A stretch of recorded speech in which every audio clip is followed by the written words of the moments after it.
안녕하세요. 오감만족 김다영입니다. 자, 시장에 대한 불안감이 해소는 되었지만 불확실성은 아직 남아있는 상태입니다. 자, 이런 국내 시장이 실적이 거듭될수록 발표에 좀 주목하고 있고요. 또 조금 전에는 한국은행이 기준금리를 1.5%에서 1.25% 내렸다는 소식도 바로 들렸습니다. 역대 최저금리라는 소식이 들려오면서 시장에서 다시금 불안감이 좀 조성되지 않을까 이런 생각도 드는데요. 자, 이럴 때 어떤 종목에 좀 집중을 해야 될지 고민 많으실 것 같습니다. 자, 오늘은 전정현 전문가님 모시고 시장에 대한 이야기들 잠시 물어보고요. 종목들도 살펴보는 시간 가져보겠습니다. 안녕하세요. 네, 안녕하세요. 네, 기준금리 인하 소식이 들려왔는데 네. 전문가님 이거에 대해서는 좀 어떻게 생각하시는지 궁금한데요. 그 금리가 싸지는 거잖아요. 그렇죠. 금리가 싸지는 거니까 좀 금리가 높이 받을 만한 그런 종목 뭐 이런 것들을 찾아보는 게 좋죠. 그러면 사실 오늘 주제하고 좀 상통한다고도 볼 수가 있어요. 그렇군요. 금리가 자꾸 떨어지니까 네. 어느 정도 그걸 보상받을 수 있는 그 배당이라든가 이 배당률이 높은 쪽을 사면은 결국 그것이 보충도 되고 오히려 더 긍정적인 효과를 얻을 수가 있겠죠. 네. 저 경기가 조금 안 좋을 거란 우려에 좀 사람들이 휘둘리지 않을까 이런 생각을 했는데 오늘 또 율촌화학이라는 종목을 가지고 오셨는데 이 점이 이 종목과 좀 괜찮다 이렇게 말씀해 주신 건데요. 오늘 율촌화학이라는 종목을 가지고 오셨어요. 이 종목 어떤 기업인지 소개 좀 부탁드릴게요. 예. 잠깐 부수적으로 말씀을 드리면 네. 사실 그 금리 인하를 하게 되는 모습이지만 이번에 사실 어떻게 보면은 이제 미국도 그렇고 이제 우리도 그렇고 한 두세 번째 금리 인하가 되지 않습니까? 그렇죠. 되게 주식 시장에는요. 첫 번째 금리 인하보다 두세 번째 금리 인하가 주가에 긍정적인 작용을 하게 돼 있어요. 그렇군요. 물론 나중에 그것이 경기가 좋아지면서 플러스 효과가 더 발생하는 게 좋겠죠. 뭐 금리 인하로 인한 일시적인 반등일 수도 있겠지만, 네네. 하지만 이제 첫 번째 금리 인하는 미국도 우리도 아니기 때문에 경기를 우려하는 그런 그 생각보다는 오히려 긍정적으로 주식시장에는 예상하는 게 좋겠고, 이번에 어디선가요? 국제평가기관에서 보니까 내년부터는 그 경제 성장률 자체가 요번이 최저고 올라가는 그런 패턴이 나타난다는 그런 그 전망도 있어요. 네네. 미중 무역 전쟁이 이제는 이란을 성공시켰지 않습니까? 그쵸. 그러니까 그렇게 되면서 점차 긍정적인 쪽으로 갈 수도 있는 거죠. 그러니까 여러 가지를 좀 봐야겠습니다. 네. 자, 오늘 제가 소개해드릴 종목은 이제 율촌화학입니다. 네, 그렇죠. 율촌화학 하면은 간단히 생각해서요. 농심의 자회사인데 농심의 그 라면 내용물을 포장하는 게 뭡니까? 겉에 포장지가 필요하겠죠. 비닐 포장지죠. 네, 그렇죠. 잘 아시지 않습니까? 네네. 뭐 농심 여러 가지 좀 많은데 그 포장재를 생산하는 업체로부터 출발을 한 겁니다. 네네네. 항상 시작은 이렇게 아주 자그마하게 출발은 했지만 그거로부터 시작해서 미래 전자 소재까지 지금 현재 아우르고 있는 그런 종목이라고 보실 수 있는데요. 네. 포장 포장 관련해서는 국내 1위입니다. 세계 1위까지는 아니다 하더라도 네. 국내 1위 업체다라고 생각을 하시면 되겠고 농심 계열사의 종합 포장 업체다. 근데 최근에는 전자 소재까지도 진출을 해서 그쪽 포션을 점점 넓혀가고 있는 그런 부분이 있다. 이렇게 보시면 되겠고요. 네네. 제가 농심에 대해서 설명을 한 그 비즈니스 서머리, 이걸 한번 갖고 와 봤습니다. 비즈니스 서머리 한번 볼까요? 자, 잘 요약돼 나타나 있죠? 네. 다양한 포장재 생산 하는 업체. 농심 계열사 종합포장회사다. 그죠? 네, 그런 건의 포장 관련의 국내 1위 기업이라는 것이 알 수 있는 그런 부분이고요. 네. 농심 홀딩스가 이제 대주주죠. 그래서 그쪽 계열 회사라고 보시면 되겠고요. 네네. 그리고 이제 홈페이지로 한번 가볼게요. 기업 홈페이지 소개란이 있습니다. 기업 네. 소개. 네, 기업 소개를 보니까 여기는 이제 디스플레이 소재, 그죠? 네, 전자 소재 쪽을 하고 있다고 말씀드렸잖아요. 네. 디스플레이 소재, 에너지 소재, 그리고 에코, 모빌리티, IoT와 관련해서 전자파 패키징 소재 연구. 네. 자, 요런 그 소재 부분이 아무래도 전자 소재 쪽, 이쪽에 그 미래 유망한 쪽이라고 볼 수 있죠. 그러니까 네. 성장성 쪽은 이쪽에 모멘텀이 있다. 그렇게 보시면 될 거예요. 예. 네. 그러니까 포장업체로 출발했지만 미래 유망 소재 업체로 성장을 하는 그런 회사다. 이렇게 보시면 되겠고요. 네.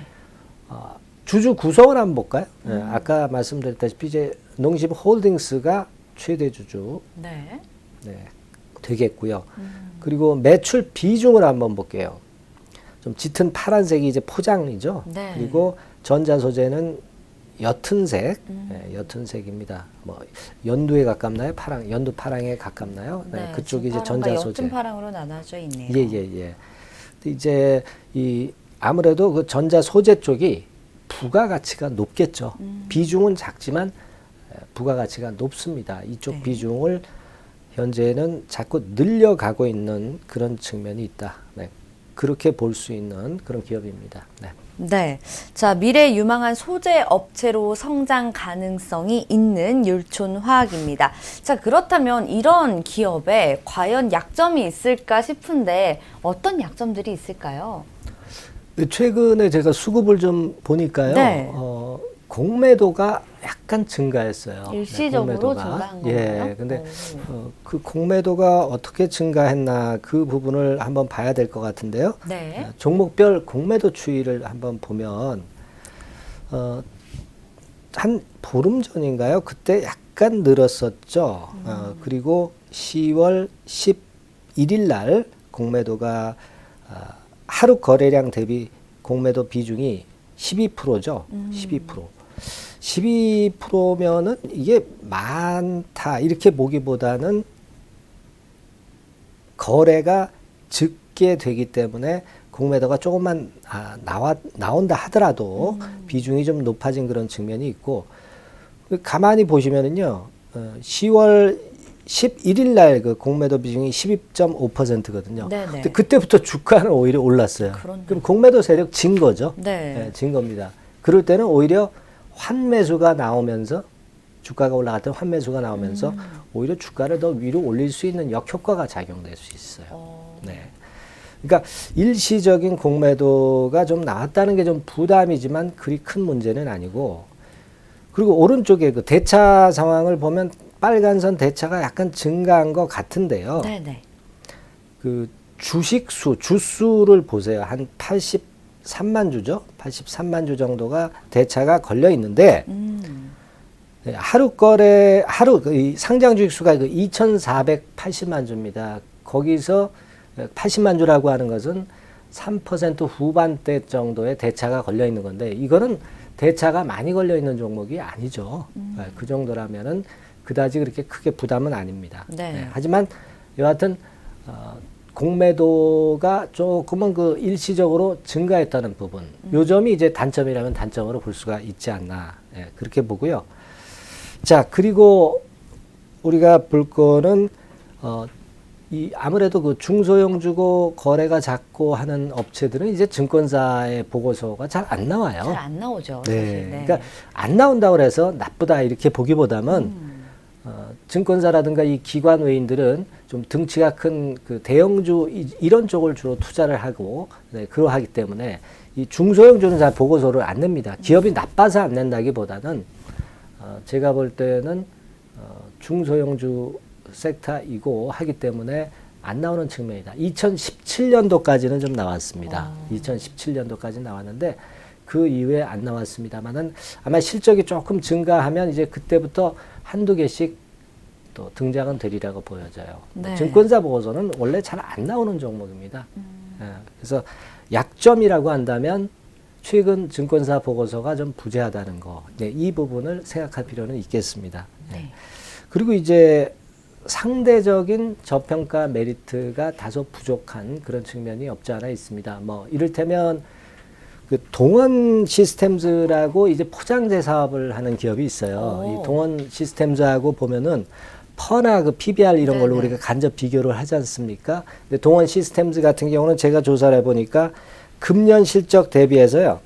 EPS 뭐 대비해서 막 퍼가 한 16배 나옵니다. 오. 네, 하지만 율촌화학 같은 경우는 대개 한 그 20배 초반, 20배 요 초반 정도. 네, 아직 뭐 실적이 확정된 건 아닙니다만은 그 정도고 PBR 같은 경우는 1배수로 율촌화학이 더 유리하죠.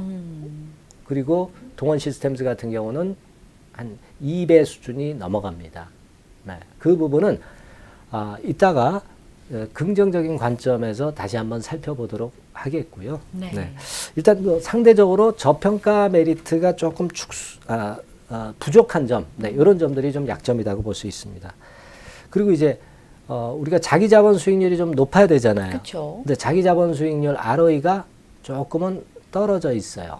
네, 아주 높지는 않습니다. 네, 그래서 기업이 이게 수익률이 좀 좋아야 되는데 그 부분에서 좀 약점이 있는 거 아니냐. 네, 이런 정도가 부정적인 관점으로 생각할 수 있는 부분이 아니냐.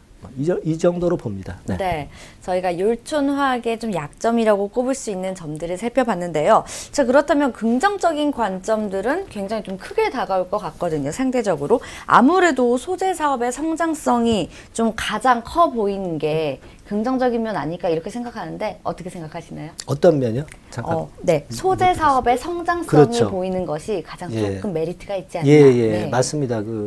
그 부분도 플러스 요인이 물론 됩니다. 그쵸. 네. 근데 이제 가장 강점으로 볼 수 있는 거는 아까 그 초반에 그 금리 인하 오늘 한 얘기도 이제 말씀드렸습니다만은 배당이 굉장히 높다는 거죠. 초고 배당률의 율촌화학입니다. 그래서 되게 그 시세 대비해서요. 액면가 대비한 게 아니라 시세 대비한 거니까 더 보수적으로 계산을 하는 거거든요. 네네. 시세 대비해서 4% 정도 내지 5% 정도까지. 자, 그 정도로 주는 겁니다. 액면가 뭐 이를테면 5,000원 대비해서는 상당히 높은 거고요. 지금 현재 시세 대비해서. 그러니까 지금 금리가 뭐 2, 3%대, 뭐 2%대 뭐 이렇게 뚝뚝 떨어지는데 그런 상황에서 금리의 더블 이상을 배당으로 받을 수 있다는 거죠. 그러니까 실적만 원만하다면 그 배당주에 대한 메리트는 굉장히 큰 거거든요. 근데 그 부분이 상당히 메리트가 있다 이렇게 볼 수가 있어요. 네. 그 부분인데 지금 이제 소위 그 배당 관련주라고 할 수 있는 종목을 제가 한번 나름대로 정리를 해봤는데요. 한번 그림 한번 볼게요. 배당 관련주들이 하이칠러, 뭐 아스캐피탈, 뭐 한국시설석유, 삼원강제 등 쭉 있습니다. 근데 이 중에서 배당도 좀 크고 그리고 좀 탄력이 좀 있을 수 있고 가볍고 네. 그리고 너무 그 대형주 아니고 너무 대형주는 또 크게 움직이질 못하잖아요. 가볍질 못하지 않습니까? 그쵸. 이걸 쭉 꼽아보면 율촌화학 같은 경우가 타켓에 들어올 수 있는 종목이에요. 눈에 띄네요. 네. 좀 가볍고 배당률도 시가 배당이 한 4%대라면 굉장히 높은 겁니다. 그렇죠. 네. 뭐 한국쉘 이런 것들도 있지만 거래 별로 많이 안 되고요. 그 배당률 자체도 그렇게 높지는 않습니다. 지금 율촌화학에 비해서는 2%대밖에 안 돼요. 한국쉘 같은 경우는. 그러니까 이런 부분들을 볼 때 율촌화학이 메리트가 있다라고 볼 수가 있겠고요. 네네. 그리고 주당 배당금 추이를 한번 과거에 주당 배당금 추이를 좀 보면 그림 나왔죠. 예전에는 좀 더 높았습니다만 최근에 약간 떨어진 게 4%대 이 정도예요. 그쵸. 떨어진 게 이 정도입니다. 떨어진 게 이 정도고 최소한 실적이 크게 둔화되지 않는 이상은 대개 한 연 4% 정도는 줍니다. 작년에도 한 500원 줬어요. 500원 선 줬습니다. 그러니까 지금 시세가 농심 그 율촌화학이 14,200원이니까 대충 계산해봐도 거의 4% 가까이 되지 않습니까? 예, 그 정도 부분이거든요. 그러니까 그 부분이 초고 배당률이 가장 그 큰 율촌화학의 강점이다. 네, 이렇게 보시면 될 것 같습니다. 자, 그리고 이제 그럼 실적은 시원찮은데 배당만 준다고 한다면 그럴 위험이 있거든요. 어떤 위험이냐면 배당을 받으려고 이제 주식을 샀는데 네. 실적이 안 좋아서 시세가 떨어져 버리면 그 4 내지 5% 받고 배당 받고 주가가 4 내지 5%더 이상 밑으로 내려버리면 그럼 더 손해죠. 그렇죠, 그렇죠. 네. 도루묵이죠. 그렇죠. 맞짱 도루묵입니다. 네, 네. 속된 말로. 예. 네. 그럴 수 있는 부분이기 때문에 실적도 어느 정도 베이스가 안정 베이스로 가야 된다. 그렇게 생각이 되는데 지금 실적 한번 살펴볼까요? 그 파이낸셜 하이라이트 한번 보겠습니다. 네. FN 가이드에서 현재 3월, 6월까지는 뭐 실적이 이미 확정이 된 거고요. 영업이익을 한번 보시면은 2018년도 12월에 비교해서 반기 실적을 더하면 한 100억이 넘어가잖아요. 그죠? 55 플러스 53 얼마입니까? 108. 네, 그렇네요. 빠르죠, 계산? 네. 그 이거 하반기에 또 시연을 한다고 보면은 216억이거든요. 근데 작년 한 해 영업이익이 178억 아닙니까? 그렇죠? 그리고 하반기에도 되게 실적이 나쁘지 않게 나와요. 율촌화학 같은 경우는. 그래서 이런 면으로 볼 때 작년의 실적보다는 낮거나 그 정도 수준이다. 네, 그렇게 볼 수 있죠. 실적이 뭐 하향된다든가 그런 우려는 없죠. 순이익 측면에서도 그렇죠. 단기 순이익 측면에서도 74억이에요. 네. 곱하기 2하면 148억 아닙니까? 근데 작년 온기에 147억. 자, 그러면 작년 정도의 최소한 작년 정도의 실적은 나올 것이다. 이런 생각을 할 수가 있는 겁니다. 그래서 네네. 실적 면에서는 그렇게 크게 부담이 없으니까 배당 투자를 할 만은 한 거죠. 네. 그리고 지금 또 하나의 장점은 그 자산 가치가 저점이라는 데 있어요. 저점, 자산 가치. 우리가 자산 가치는 한 주당 자산 가치 대비해서 이제 주가가 얼마냐 이걸로 보지 않습니까? 한 주당 자산 가치는 되게 한 3,500원 수준인데요.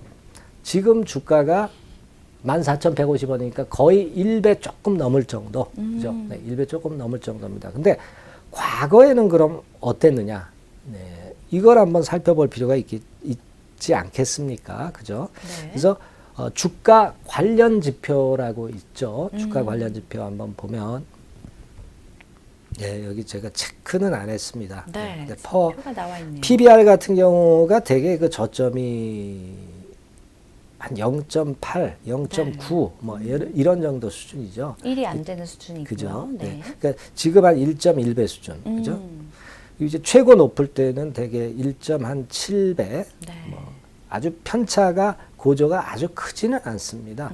크지는 않지만 그거 대비할 때 저점 근처에 PBR이 있는 거고 PER 퍼 같은 경우 그 위쪽에 보면 최저가 13배까지 내려갔었네요. 네. 그리고 최고는 38.68배. 그죠? 네. 근데 지금 현재는 한 21배 정도 수준. 네. 비교적 그 나쁘지는 않습니다. 고평가됐다고 볼 수는 없는 거예요. 지금 퍼나 PBR로 봤을 때는 고평가되지 않았다. 특히 자산 가치가 저점 메리트가 있다는 거죠. 네. 그 부분이 강점 요소라고 볼 수 있습니다. 그리고 그 일본하고 지난번에 그 수출 규제 건 때문에 그 율촌화학이 크게 상승했던 이유가 파우치 필름 건과 관련한 부분이 있어요. 파우치. 예, 파우치 필름 건과 관련해서 국산화 대체가 될 경우에 수혜를 입을 수 있다 건 해가지고 이슈가 좀 통했던 그런 측면이 있습니다. 근데 지금 전자 소재 쪽에서 파우치 필름 쪽에 모멘텀이 율촌화학이 있기 때문에 이 건의 모멘텀은 일본 이슈가 다시 불거질 때 그런 때 플러스 요인도 되고 그리고 어차피 이제 우리가 부품의 국산화를 위해서 국산화를 장려하고 있는 그런 상황이기 때문에 이쪽의 성장성이라든가 정부에서 어떤 정책적으로 플러스 요인의 재료가 나올 수 있다는 겁니다. 그래서 그 점을 기대할 수가 있죠. 파우치 필름 효과 그리고 아까 말씀드린 그 전자 소재 사업의 성장성 네, 이런 측면들이 또 강점 요소라고 볼 수가 있어요. 네. 자 그리고 이제 대주주가 아까 농심그룹이라고 그랬죠. 농심홀딩스입니다. 농심홀딩스인데 농심 같은 경우도 최근에 주가가 그렇게 나쁘질 않아요. 네. 최근에 조정을 좀 거치다가 최근에는 조금씩 올라오는 그런 패턴인데요. 농심 주가도 보면 차트 한번 볼게요. 농심 주가도 바닥을 만들고 올라오고 있죠. 네, 그렇네요. 자, 실적 자체도 이제 그렇습니다. 주가가 뭐 여기 실적의 바로미터 아니겠어요? 네, 실적도 마찬가지예요.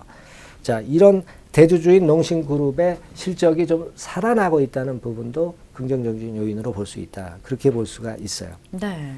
그리고 이제 그러면 율촌화학을 우리가 모양을 좀 한번 볼 필요가 있잖아요. 그쵸. 네, 율촌화학 차트입니다. 보니까 아까 말씀드린 그 PBR 1배 시점이 어디냐면은요. 되게 막 이런 정도 라인이에요. 그러니까 이 정도 라인을 지금 그 깨지는 않겠다는 그런 패턴이죠. 네, 그렇네요. 그런 상태에서 비교적 바닥을 좀 굳히려고 하는 안정적인 모양이 나오고 있다. 네, 그렇게 봐야 되겠고요. 그리고 이제 수급 측면의 매매 입체 분석 그 볼까요? 매매 입체 분석. 네, 볼게요. 기관 외인 동향 그림 나오는 거 있죠? 네. 네. 네, 금방 찾으셨네요. 네. 자, 보니까 어때요? 기관 외인 동향하고는 좀 들떨어져 있습니다. 하지만 이제 개인들이 좀 선호하는 종목이기 때문에 개인 파란색이죠. 네, 개인들에 파란색이네요. 의해서 주가가 좀 움직이는 소지도 있습니다. 그러니까 어떤 메이저에 휘둘리지 않고 개인들이 큰 손이나 세력이 좀 끌고 갈 수도 있는 그런 모양. 네, 그렇게 볼 수 있죠. 수급 측면에서는 메이저의 도움은 좀 못 받고 있습니다만은 개인들이 좀 만지는 종목이기 때문에 개인들 동향을 좀 유심히 보시는 게 낫지 않겠나 그렇게 보여집니다. 네. 네. 율촌화학의 긍정적인 모습들까지 저희가 좀 종합적으로 살펴봤는데요. 자, 그렇다면 이 종목에 투자하고 싶으신 분들 혹은 현재 보유하고 계신 분들 어떤 투자 전략 가져가면 좋을까요? 예, 그러니까 우리가 이 율촌화학이 작년과 같은 경우에 그러면 배당 투자로 해서 언제부터 움직였었는가? 네, 이 부분도 굉장히 중요하잖아요. 그렇죠. 되게 뭐 10월 달이 배당 투자의 적기라고 하는데 작년의 흐름은 어땠나? 이걸 좀 볼 필요가 있어요. 차트를 한번 볼까요? 네, 그림을 한번 보면 작년에 10월 말부터 움직이기 시작했죠. 네, 여기입니다. 여기. 네. 여기부터 움직이기 시작해서 여기까지 이제 시세를 냈잖아요. 한 보름 동안에, 불과 보름 동안에 한 20%대의 수익을 낸 거죠. 좋은 수익을 냈네요. 예. 배당 수익률이, 배당률이, 아까 말씀드린 그 시가 배당률이 한 4%라고 그래서 4%만 올라가는 게 아니에요. 그렇죠. 주가는 이제 기대감으로 가속도 효과가 있기 때문에 주가는 더 가파르게 올라갈 수가 있습니다. 되게 10월 말부터 올랐음을 우리가 알 수가 있는 부분이고요. 자, 지금은 10월 중반이죠. 그쵸. 10월 중반인데 10월 초에 좀 저점을 찍었다 약간은 이제 들어올리고 있습니다. 하지만 지금 들어올린 폭은 5%도 안 돼요. 한 4% 정도 될까요? 여기서 올렸다 하더라도 13,500원 선에서 14,000원 선이라고 한다면 한 4, 5% 정도 밖에 안 오른 상황이죠. 그렇죠. 그러니까 작년의 경우를 대입시켜 보면 13,500원에서 뭐 이를테면 한 20% 오른다. 그러면 어떻게 되겠습니까? 한 16,000원 선까지 간다는 얘기인데 네네. 뭐 그 정도는 아니다 하더라도 지워 볼게요. 그 정도는 아니다 하더라도 대개 어디까지 가겠습니까? 제가 볼 때는 15,000원 선 위쪽은 좀 가지 않겠나. 네, 이렇게 볼 수 있고 지금 14,000원 근처에서 매수를 한다면 15,000원이면 조금 부족하긴 하지만 네. 대개 우리가 매도할 수 있는 범위는 15,000원에서 16,000원 선. 그 정도를 목표로 보심이 타당하지 않겠나. 네. 요 구간이죠. 여기까지 볼 수 있고 뭐 대개 14,000원 안팎에서 네. 매수 타임은 좀 보시는 게 좋지 않겠나. 네, 그렇게 봅니다. 네. 자, 10월은 배당 투자의 적기라는 말씀을 같이 해주시면서요. 14,000원 근처에서 매수가 가능하고요. 목표가를 15,000원 이상에서 16,000원 부근까지 잡고 보시면 좋겠다라고 말씀을 해주셨습니다. 오늘은 전정현 전문가와 함께 율촌화학에 대해서 알아봤고요. 오늘 도움 말씀 주신 전문가님께 감사 인사드리겠습니다. 수고하셨습니다. 네, 감사합니다. 네, 생방송으로 진행된 오감만족 저희가 준비한 순서는 여기까지입니다. 자, 미중 무역 협상 또 FOMC 등 시장을 움직이던 핵심 변수들이 잠시 소강 상태에 접어들었습니다. 이럴 때 시장에서 어떤 것에 좀 집중을 해야 할지 옥석을 가리는 선구안이 반드시 필요할 때라고 생각이 되는데요. 오늘도 성공 투자하는 하루 보내시길 바라고요. 저희는 다음 시간에 더 알찬 소식으로 찾아뵙도록 하겠습니다. 자, 오늘도 시청해주신 여러분 고맙습니다.